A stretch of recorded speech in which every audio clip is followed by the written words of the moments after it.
Seriously, Sean? Fuck you.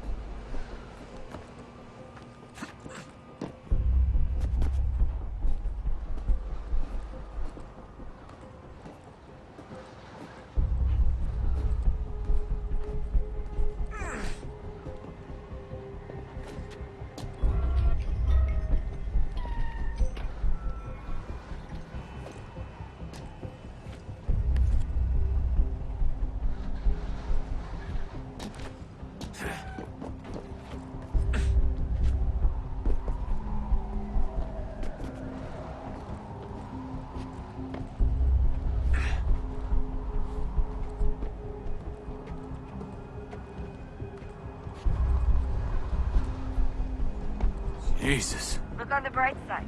No security to worry about. And on the not so bright side, the slightest misstep means you're effectively paced. Shut up, Sean.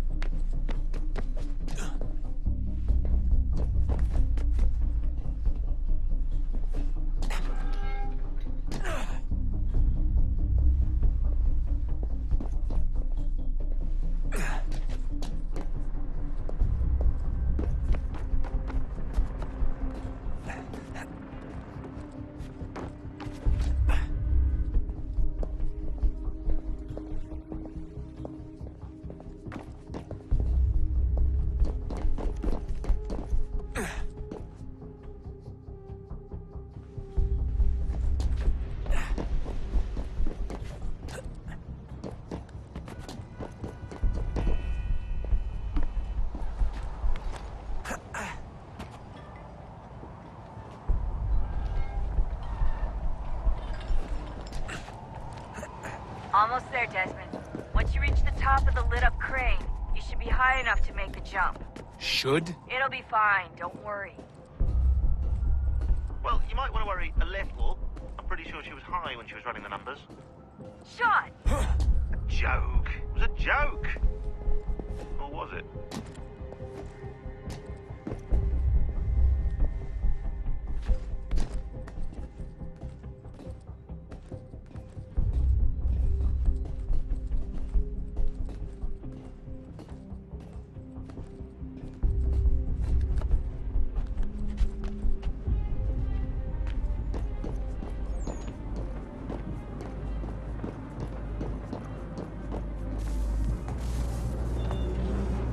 Jump when you're ready, but wait for my signal to open the chute. Timing's really important here. Too soon or too late, and you'll miss the building.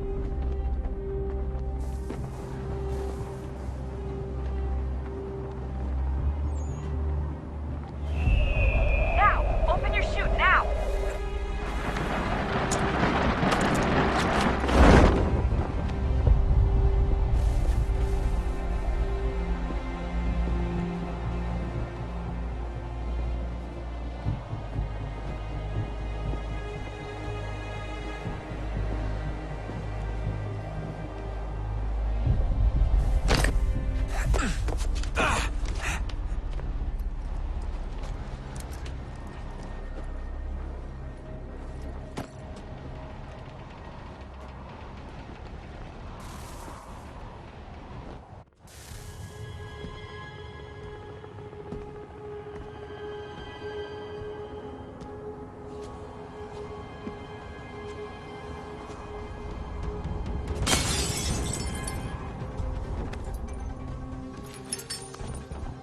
That wasn't so bad.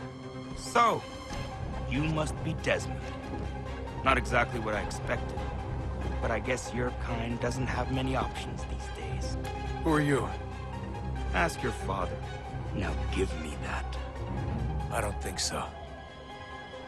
Look, I'm not supposed to kill you, but the boss man didn't say anything about fucking you up. So you got to the counter.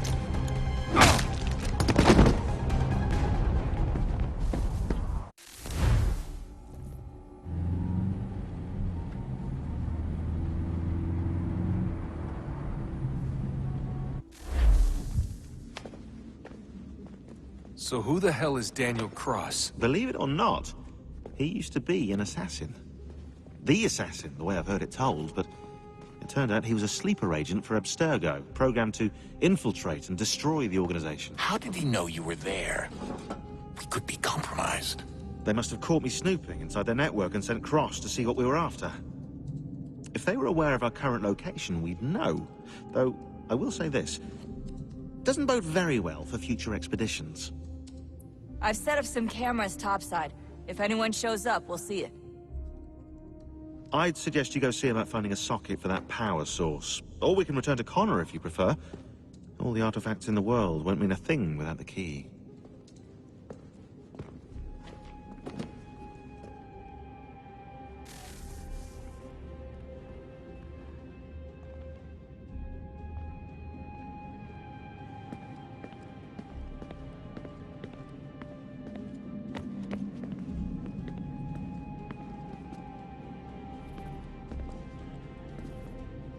Son, I owe you an apology. I shouldn't have lashed out like that.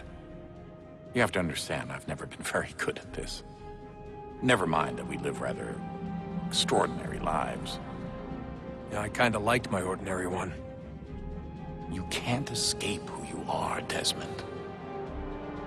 So I've noticed. Look, it's silly for us to go back and forth like this. I admit, I did a shitty job raising you. I apologize, I'm sorry. But it's important you understand it didn't come from a bad place. You're my son. I love you. I guess I was so busy trying to make sure nothing bad happened, I didn't consider the consequences. Truce.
If we could not meet the sun's cruel embrace, perhaps we might rebuke it. Already we could generate the fields to protect us in times of strife. But these were small and simple things. To replicate them on a scale the size of a world. We lack the energy to make it so. Half the world, they said then. It is better than none at all. We tried. Again, we failed. A quarter, they asked. Even this we could not do. A sixth, an eighth, a 10th, they cried. The answer was still the same. Perhaps in time a city might be spared. But it was time we did not have. So we moved on.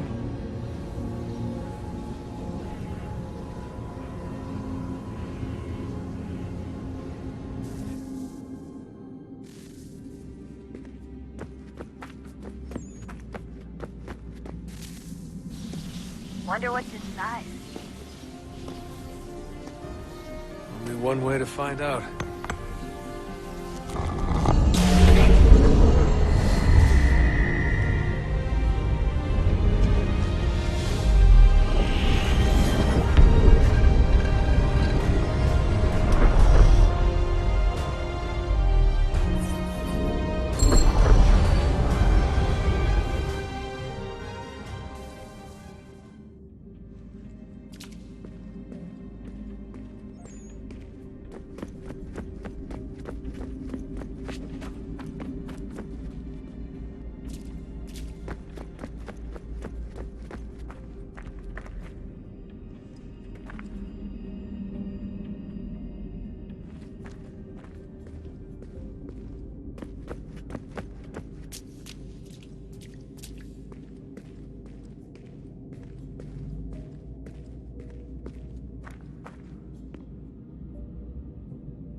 What is a fact? Is it fixed? Immutable? Certain in its existence and only awaiting discovery? Or might it be changed? Here we learned the answer, and thought that it might save us. They were used to command, to control, to own. But we soon discovered another use. When enough sat in thrall and were told to believe, their thoughts took on form. What was imagined became real. If 100 minds could wish away a wall or create a tree, what might 1,000 do? 10,000? More? Might we change the consensus and will the thread away? We resolved to send one into the sky where it might illuminate us all. Once placed, a sentence would be uttered. Make us safe. In this way, we would change the consensus. We would save the world. But it never came to be. We sent a dozen of them skyward, but there was no way to maintain control, to direct the beam, to enthrall the world, to speak the words. Though this was strange and dangerous, what we tried next was worse.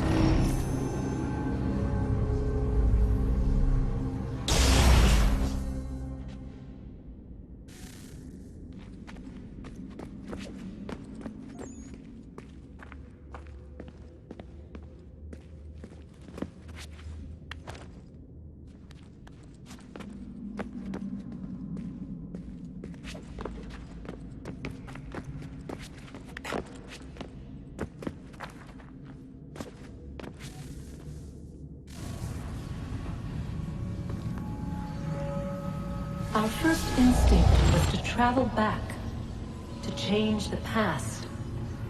But we could not find a way. But forward, we could look forward. And so here we sought to see beyond ourselves, and know what was to come. First we watched to learn if our work would succeed. But the answer was always the same. So we moved on to other things. But she remained. The one you call Minerva. In time, she too stopped looking, and instead began to speak. She called out across time, in the hopes that you might be saved. She hid messages where none might find them, save for you and those within this place. Fascinating. Tired of it. The cryptic warnings, the threats. Just tell us what you want! But they are. We saw the Nephilim there.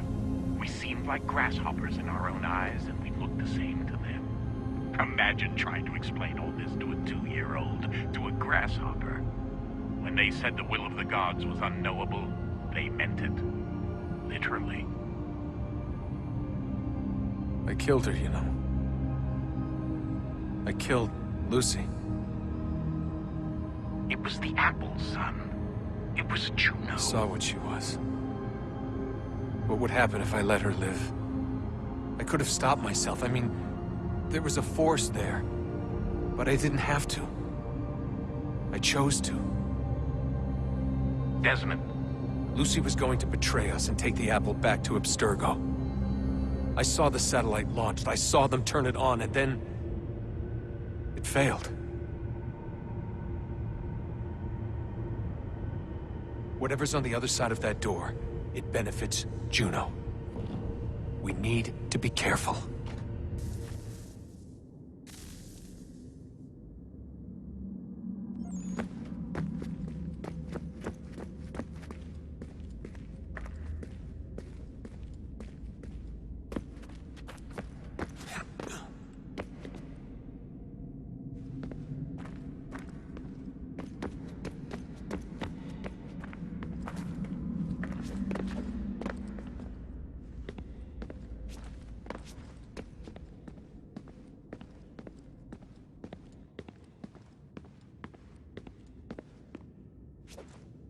Ugh.